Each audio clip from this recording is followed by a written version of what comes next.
Ukraine Russia இடையிலான போர் தொடங்கியது முதலே இந்தியாவில் தங்கம் விலை தொடர்ந்து உயர்ந்து வருகின்றது. சென்னையில் ஆபரண தங்கம் விலை கிராமுக்கு 85 ரூபாய் உயர்ந்து ஒரு கிராம் 5055 ரூபாய்க்கும் ஒரு சவரன் 40,440 ரூபாய்க்கும் விற்பனை செய்யப்படுகின்றது. இதேபோல ஒரு கிராம் வெள்ளி ரூபாய் 80 காசுகள் உயர்ந்து 75 ரூபாய் 20 காசுகளுக்கும், பார் வெள்ளி 1 கிலோ 75,200 ரூபாய்க்கும் விற்பனை செய்யப்படுகின்றது.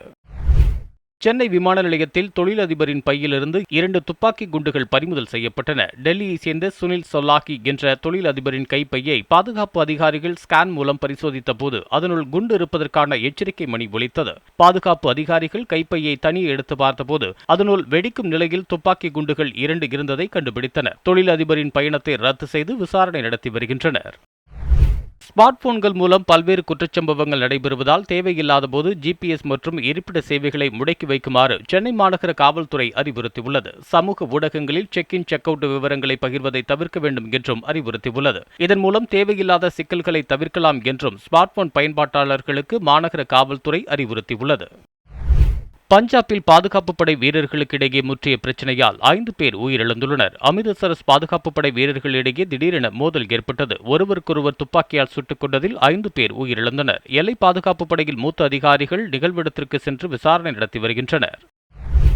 ஜம்மு காஷ்மீரில் நடத்தப்பட்ட தாக்குதலில் பலி எண்ணிக்கை 2ஆக அதிகரித்துள்ளது. ஸ்ரீநகரில் அமிரா காடல் மார்க்கெட்டில் கையெறி குண்டு மூலம் தீவிரவாதிகள் தாக்குதல் நடத்தினர். இதில் பொதுமக்களில் ஒருவர் சம்பவ இடத்திலேயே உயிரிழந்த நிலையில் மருத்துவமனையில் சிகிச்சை பெற்ற மேலும் ஒருவர் பலியானார். தாக்குதலை தொடர்ந்து அப்பகுதியில் பாதுகாப்பு அதிகரிக்கப்பட்டுள்ளது. பஞ்சாப் எல்லையில் பறந்த சர்ச்சைக்குரிய ட்ரோன் பாதுகாப்பு படை வீரர்களால் சுட்டு வீழ்த்தப்பட்டது. ஃபெராஸ்பூர் நிலையம் அருகே ட்ரோன் ஒன்று பறப்பதை அறிந்த எல்லை பாதுகாப்பு படை வீரர்கள் அதனை சுட்டு வீழ்த்தினர். இதையடுத்து ட்ரோன் வீழ்ந்த இடத்திற்கு சென்றபோது ட்ரோன் மூலம் போதைப் பொருட்கள் கடத்தியது கண்டுபிடிக்கப்பட்டது. அரியலூர் அருகே சிறுமியை பாலியல் தொழிலில் ஈடுபடுத்திய 2 பெண்கள் உட்பட 6 பேரை காவல்துறையினர் கைது செய்தனர். உடையார்பாளையம் பகுதியைச் சேர்ந்த 16 வயது சிறுமியை வீட்டு வேலைக்கு அழைத்துச் செல்வதாக கூறி சாந்தா என்பவர் சந்திரா மூலம் கடந்த 3 மாத காலமாக பாலியல் தொழிலில் ஈடுபடுத்தியதாக கூறப்படுகின்றது. சிறுமி கொடுத்த புகாரின் பேரில் உடையார்பாளையம் போலீசார் வழக்கு பதிவு செய்து சாந்தா, சந்திரா உள்ளிட்ட 9 பேர் மீது வழக்கு பதிவு செய்து 6 பேரை கைது செய்து விசாரித்து வருகின்றனர். உக்ரைனில் நுழைந்து தாக்குதல் நடத்தி வரும் ரஷ்ய படையில் 11,000 வீரர்களை கொன்றுள்ளதாக உக்ரைன் தெரிவித்துள்ளது. உக்ரைன் மீது ரஷ்யா கடந்த 11 நாட்களாக தாக்குதல் நடத்தி வருகின்றது. இதுவரை 11,000 ரஷ்ய வீரர்கள் கொல்லப்பட்டுள்ளதாக உக்ரைன் தெரிவித்துள்ளது. 10,000க்கும் மேற்பட்டோர் படுகாயம் அடைந்துள்ளனர் என்றும் உக்ரைன் தெரிவித்துள்ளது. ஆனால் உக்ரைன் வீரர்கள் எத்தனை பேர் கொல்லப்பட்டுள்ளனர் என்று தெரிவிக்கப்படவில்லை.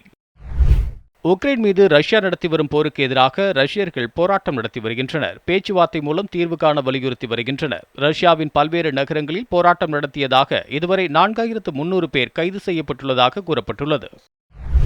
உக்ரைனில் ரஷ்ய படையெடுப்பில் இதுவரை 351 பொதுமக்கள் உயிரிழந்துள்ளதாக ஐக்கிய நாடுகள் சபை தெரிவித்துள்ளது. ஐநாவின் மனித உரிமைகள் ஆணையம் வெளியிட்டுள்ள அறிக்கையில் கடந்த மாதம் 24ஆம் தேதி முதல் சனிக்கிழமை வரை 351 பொதுமக்கள் உயிரிழந்துள்ளதாக கணக்கெடுக்கப்பட்டுள்ளது என தெரிவிக்கப்பட்டுள்ளது. உக்ரைனின் சுமி நகரில் சிக்கியுள்ள இந்திய மருத்துவ மாணவர்களை பத்திரமாக மீட்க உதவிட வேண்டும் என அதிபர் ஜெலன்ஸ்கியை பிரதமர் மோடி கேட்டுக் கொண்டார். மேலும் உக்ரைனில் சிக்கியுள்ள மாணவர்கள் உள்ளிட்ட இந்தியர்கள் அனைவரையும் பத்திரமாக மீட்டிட உதவிட வேண்டும் என்று உக்ரைன் அதிபர் ஜெலன்ஸ்கியிடம் வலியுறுத்தினார்.